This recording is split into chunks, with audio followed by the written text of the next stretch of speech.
السلام علیکم۔ کیا حال ہے؟ امید ہے سب خیریت سے ہوں گے۔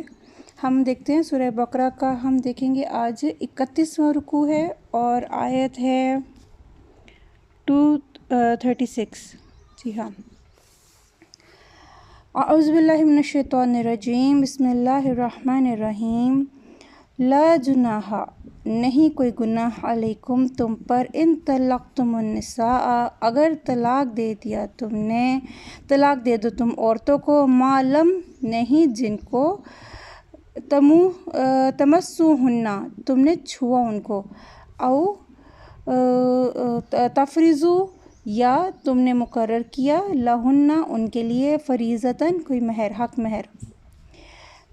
ومتعوہن، اور مال و متاع دو انہیں، یعنی مال و متاع دینا ہے ان کو،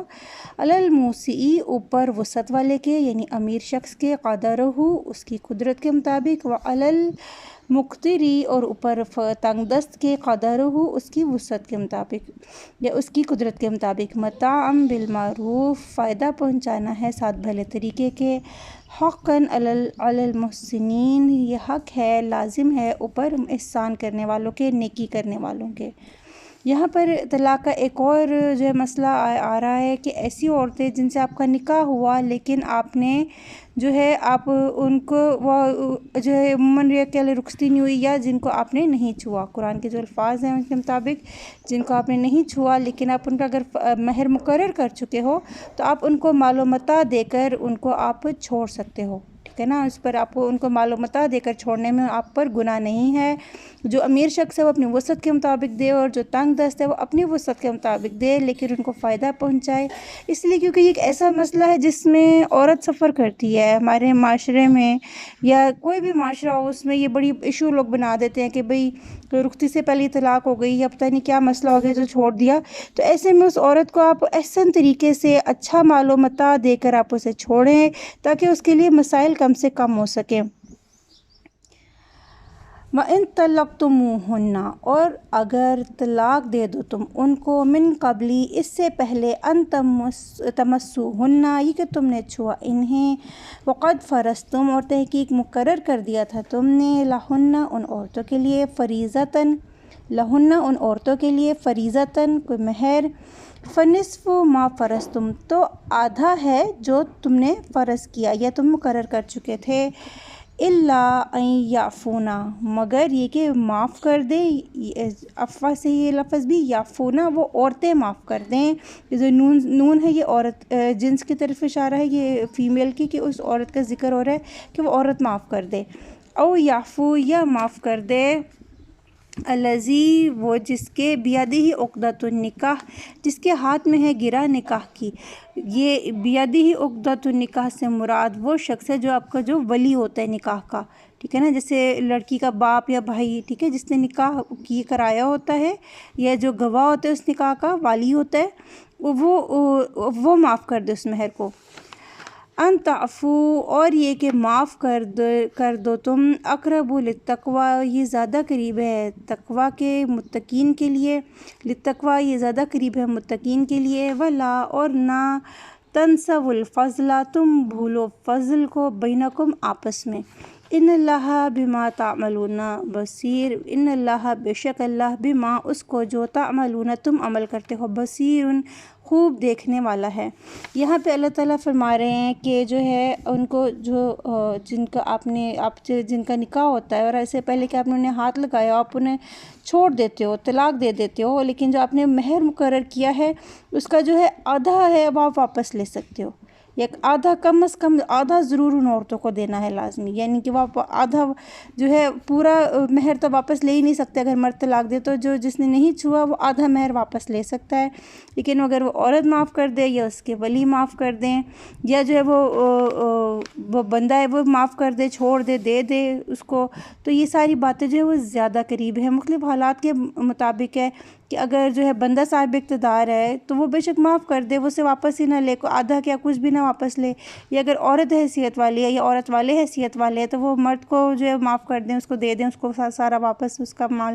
مال جو ہے، تو اللہ تعالیٰ کہتے ہیں کہ آپس میں جو فضل کا جو بھلائی کا معاملہ ہے اس کو نہ بھولو تم، اور اللہ تعالیٰ انسانوں کے اعمال سے بخوبی واقف ہے، لیکن اللہ تعالیٰ نے معاف کرنے والے کو جو ہے وہ متقین جو ہے وہ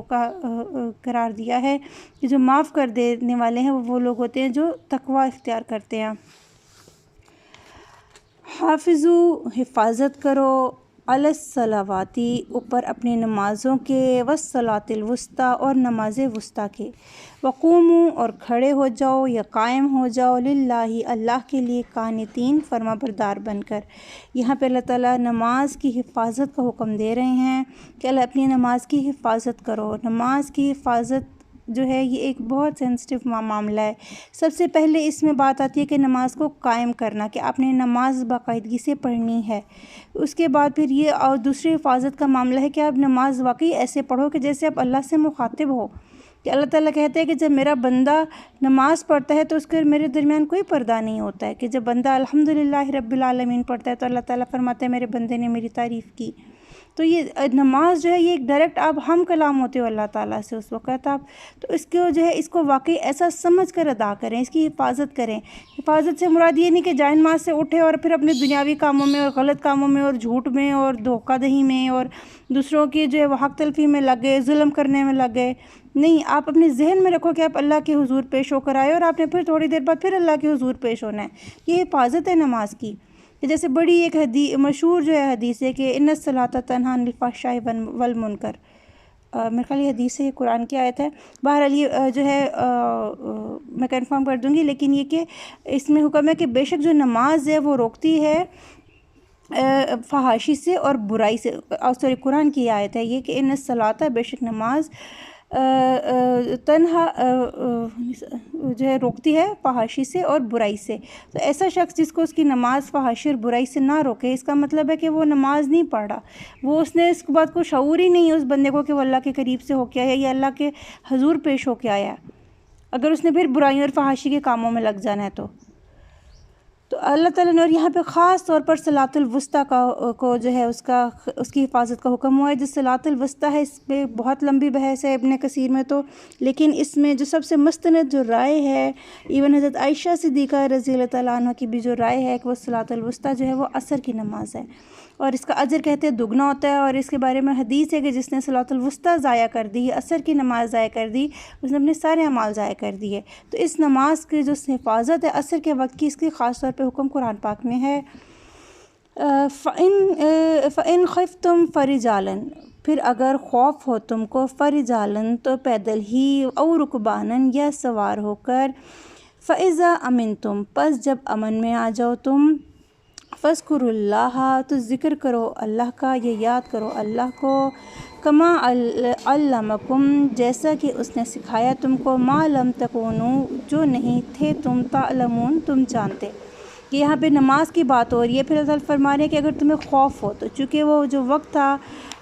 جہاد کا اور جنگوں کا اور کفار حملہ کر دیتے تھے مسلمانوں پر، کوئی ایسی سچویشن ہو کہ جس میں آپ کو خوف ہو کہ آپ چل پھر رہے ہو یا آپ نے کہ پہنچنا ہو یا آپ سواری پر ہو، تو آپ کو رک کر نماز پڑھنے میں دقت ہو، تو پیدل ہی یا چلتے یا سواری پر ہی، سوار ہو کر بھی، تو نماز کے جو ہے یہ آپ ایک جو پھر حکم ہے جب امن میں آ جاؤ، یعنی جب گھروں میں ہوتے ہو، سکون میں ہوتے ہو یا مسجدوں میں ہوتے ہو، تو اللہ کا ذکر اس طرح کرو جیسے کہ سکھایا گیا، جیسے کہ ہمیں نماز باقاعدہ سکھائی گئی ہے۔ جیسے ہم سفر میں ہوتے ہیں تو ہم قصر پڑھ لیتے ہیں، جنگ جو ہے وہ سختی سب سے زیادہ جو ہے وہ خوف کی جو حالت ہے وہ جنگ کی حالت ہے، اس میں کہ صرف ایک رکعت ادا کرنی ہوتی ہے آپ کو، یا آپ ٹھہر کر نماز پڑھ لیتے ہو، ٹھیک ہے، اسی کئی واقعات ہسٹری میں آتے ہیں۔ تو لیکن یہ کہ جب اللہ تعالیٰ فرما رہے ہیں کہ جب آپ امن میں آ جاؤ تو اللہ کو ذکر کرو، یعنی نماز پڑھو جیسا کہ سکھایا گیا ہے نماز ادا کرنا۔ والذین یتوفون وہ لوگ جو وفات پا جاتے ہیں، منکم تم میں سے، ویذرون اور وہ چھوڑ جاتے ہیں، ازواجن بیویاں، وصیۃ لازواجہم وصیت کریں اپنی بیویوں کے لیے، متاعن فائدہ پہنچانے کی، مال متاع کی، الی الحول 1 سال کی، غیر اخراج بغیر نکالنے کے، فَإِنْ خَرَجْنَا پھر اگر وہ نکل جائیں یعنی وہ عورتیں فَلَا جُنَاحَ عَلَيْكُمْ پس نہیں کوئی گناہ تم پر فی ما فعلنا فی ما اس میں فعلنا وہ عورتیں کرے جو فی انفسہن اپنے نفسوں کے بارے میں من معروف بھلے طریقے سے واللہ عزیز حکیم اور اللہ زبردست حکمت والا ہے۔ اچھا یہ جو آیت ہے اس کے بارے میں کچھ لوگ کہتے ہیں کہ یہ جو ہے حذف ہو گئی ہوئی ہے، کیونکہ جب بعد میں جو آیتیں آئی تھی کہ عورت کی عدت مقرر ہوئی تھی 4 ماہ اور 10 دن کی، سورہ نساء میں بھی آتی ہے، اور سورہ پھر عورت کا بیوہ کا حصہ آتا ہے، ایک بیٹا 8 حصہ اس کو جو دے دیا جاتا ہے شوہر کے مال میں سے، تو اس کے بارے میں کہتے ہیں کہ یہ حذف ہے۔ لیکن اس میں چونکہ عورت کی مرضی پہ ہے کہ اگر وہ نکلنا چاہے تو یہاں پہ یہ کہ اگر عورت بیوہ ہو جاتی ہے تو وہ اس کو اس کے شوہر کے گھر سے نہ نکالا جائے، وہ عدت وہیں پوری کرے، اور یہاں پہ 1 سال کی مدت دی گئی ہے کہ جو اس کے مال متاع کا، اس کے کھانے پینے کا بندوبست ہو اور اس کو عورت کو گھر سے نکالا نہ جائے۔ لیکن اگر وہ عورت نکلنا چاہے تو اس پر کوئی گناہ نہیں ہے، جو بندے ہیں اس پہ کوئی گناہ نہیں ہے، نہ وہ عورت کو جو ہے وہ منع ہے۔ معروفن اگر وہ اپنے بھلے طریقے سے اپنے نفس کے بارے میں وہ عورت کچھ کرنا چاہے، یعنی کہ جو اس کی مقررہ لکھی ہوئی مدت ہے 4 ماہ 10 دن، اس کو پورا کر کے اگر وہ اپنے لیے کوئی بہتر فیصلہ کرنا چاہے تو کوئی گناہ نہیں ہے کسی کے لیے بھی، اور اللہ تعالیٰ زبردست حکمت والا ہے۔ وَلِلْمُطَلَّقَاتِ اور طلاق یافتہ عورتوں کو متاع مال پہنچاؤ، متاع کہتے ہیں مال دولت فائدہ، متاع بالمعروف فائدہ پہنچانا ہے ساتھ بھلے طریقے کے، کہ جو عورت جس کو ہمارے معاشرے میں جو جس عورت کو طلاق دی جاتی ہے اس کو تو نہ سر پہ چھت چھوڑی جاتی ہے نہ پیروں تلے زمین، لیکن قرآن بار بار یہ حکم دے رہا ہے کہ جب آپ عورتوں کو طلاق دے دیتے ہو تو جو طلاق یافتہ عورتیں ہوتی ہیں ان کو مال و متاع دے کر رخصت کرو۔ حقاً علی المتقین یہ حق ہے، یہ لازم ہے اوپر متقین کے، یعنی ان لوگوں کے اوپر لازم ہے جو اللہ سے ڈرنے والے ہیں۔ کذالک یبین اللہ اسی طرح بیان کرتا ہے، واضح کرتا ہے اللہ لکم تمہارے لیے آیاتی ہی